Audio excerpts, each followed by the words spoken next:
তার নাম হচ্ছে ফিলিপ সেনাল। এই ফিলিপ সেনালকে আটকের জন্য আমরা মাঠে ছিলাম। পুলিশের পক্ষ থেকে সেই লোকেশনগুলো আমাদেরকে বলা হচ্ছিল এবং আমাদের যে বিজিবি নিজস্ব গোয়েন্দা আছে সেই গোয়েন্দাকে কাজে লাগিয়ে একই সাথে আমরা ফিলিপ সেনালকে ধরার পরিকল্পনা তৈরি করি।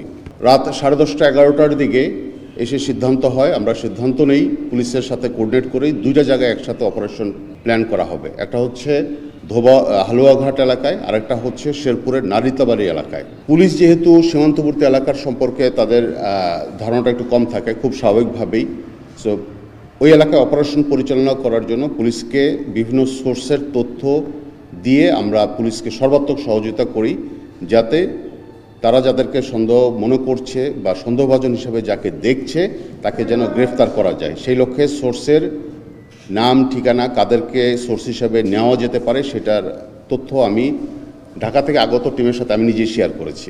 নালিতাবাড়িতে যে অপারেশনটা পরিচালনা করা হয়েছে, নালিতাবাড়ির 12মারি এলাকাতে, সেই 12মারি এলাকার অপারেশনটা চালানো হয় আমার নেতৃত্বেই। আমার সাথে পুলিশের ঢাকা থেকে আগত টিম ছিল এবং হালুয়াঘাট থানা হতে সার্কেল এসপির নেতৃত্বে পুলিশের টিম ছিল, নালিতাবাড়ি থানার পুলিশের সদস্য ছিল, অর্থাৎ ঢাকা হতে আগত পুলিশের টিম, হালুয়াঘাট থানার সার্কেল এসপির নেতৃত্বে একটা টিম এবং নালিতাবাড়ি থানার টিম আমার সাথে এসে যোগ দেয়। এর সাথে তো বিজিবির সদস্য ছিলই এবং ওই অপারেশনটা আমি নিজে নেতৃত্ব দিয়েছিলাম। ওইখানে আমাদের মূল টার্গেট ছিল হচ্ছে ফিলিপ সেনালকে ধরার জন্য।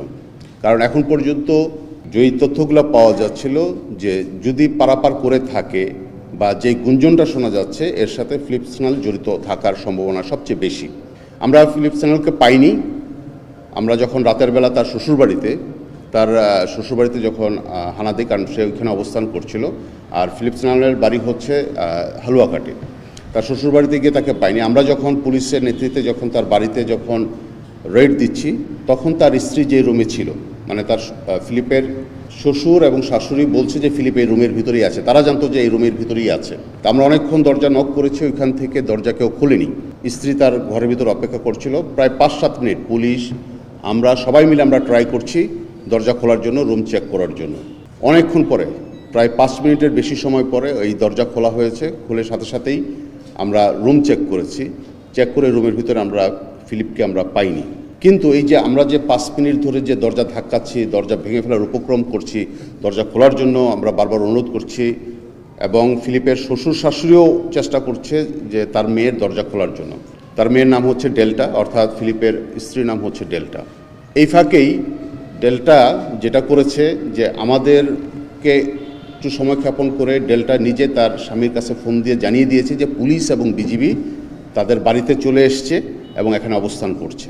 ফিলিপ তার জাস্ট কিছুক্ষণ আগেই হয়তোবা ওই এলাকা থেকে চলে গিয়েছে, কারণ আমরা ফিলিপের সন্তান যারা আছে তাদেরকেও জিজ্ঞাসাবাদ করেছি এবং মোবাইল চেক করে দেখেছি যে তার স্ত্রী তাকে ফোন দিয়ে জানিয়ে দিয়েছে ফিলিপ যেন আশেপাশের কাছে না থাকে। কারণ পুলিশের কাছে এবং আমাদের কাছে এখন পর্যন্ত কিন্তু প্রথম সন্দেহভাজন হিসাবে ফিলিপ সেনালের নাম রয়েছে।